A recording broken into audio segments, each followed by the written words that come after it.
Good afternoon, everyone. This is an update on the tropics for October 13th, 2022. We have Tropical Storm Karl that is going to be bringing in those impacts to southern Mexico. And we also have a new disturbance here. This is south of the Cabo Verde Islands, and this will be heading northward over the next week or so. We're gonna get right into it here. Here's an infrared satellite imagery of the entire Atlantic. There is Tropical Storm Karl, which has had some explosive convection over this morning and early afternoon. We have seen this tropical wave, which has very widespread thunderstorms and showers over the low pressure system. That is again going to have around a 20% chance of development over the next 5 days, heading northwestward. That is currently south of those Cabo Verde Islands. We did have a storm system that did bring severe weather well across the United States yesterday, and this is now out in the Atlantic, as you can see there.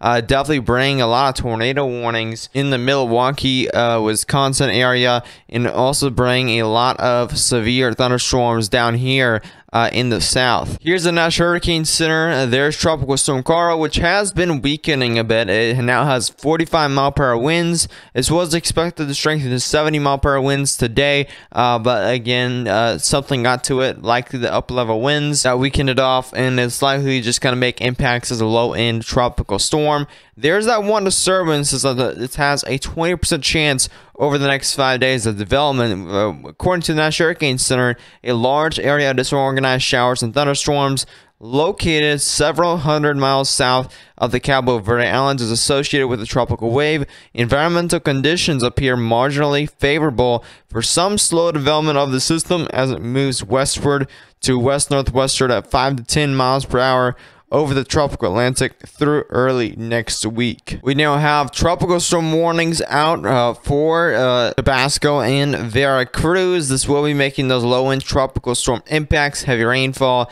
and some of those gusty winds through Friday here into Saturday. You will see those tropical storm impacts. So we're going to look at the GFS model for the longer range. As you can see, as we go by Friday, of course, Tropical Storm Karl does make landfall in Mexico. As you can see, there's that one tropical wave we're going to be watching over the next several days. We also have another low pressure system way up here in the Atlantic that we also need to watch. As we go forward throughout next week, this is going to be about Monday here.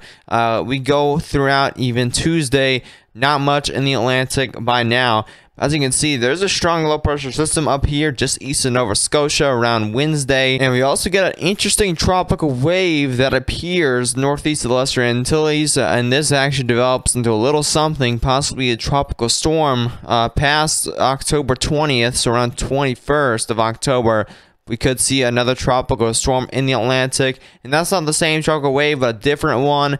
Again, anything tropical cyclone wise that's going to pop off in October is not going to last long, or it's not going to be a strong hurricane or anything like that.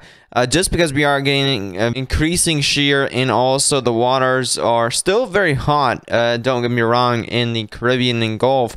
But the waters in the main development region are going to start cooling down, especially the further east it goes. The European model doesn't show much development with that one disturbance south of the Cabo Verde Islands right now. Again, we can definitely see that one tropical wave that kind of just lingers and doesn't really develop into much according to the European model. Again, due to some high level of shears that is well across the Atlantic here. Pretty much the entire main development region has a lot of shear with it, so that is going to definitely diminish any tropical waves. And you can see here, if we go to this scene, as you can see, this is the wind shear. As you can see, a lot of this red is unfavorable wind shear. So this is going to limit any tropical development here. That's why this one tropical disturbance has such a low chance, because we have so much shear that is heading eastward into the majority of the main development region. The entire Gulf has a lot of wind shear as well. This is what we're going to see continue over the October, really. That is really going to limit any strong activity. As you can see, some of that wind shear is even getting to Karl there.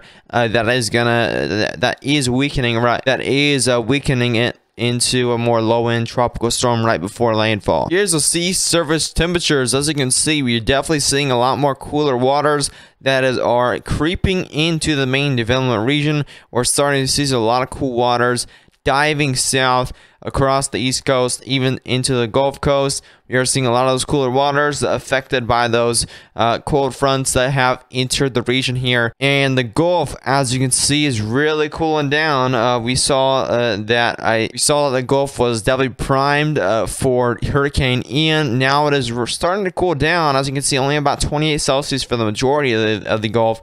Caribbean is still piping hot. We still got around 30 Celsius. Main development region in some spots still quite hot, as you can see, and that would be favorable for development, except we do have a lot of that wind shear across this area right there, so that is going to limit a lot of that tropical development. After Tropical Storm Karl, I really don't think we're going to see much in the Gulf at all for the rest of October into November. Just because waters are definitely cooling down. We're not definitely going to see anything major in the Gulf anytime soon. Going away from tropical weather for a bit, here is the day one convective outlook, thunderstorm outlook. We do have a marginal risk today for portions of the mid-Atlantic and the New England.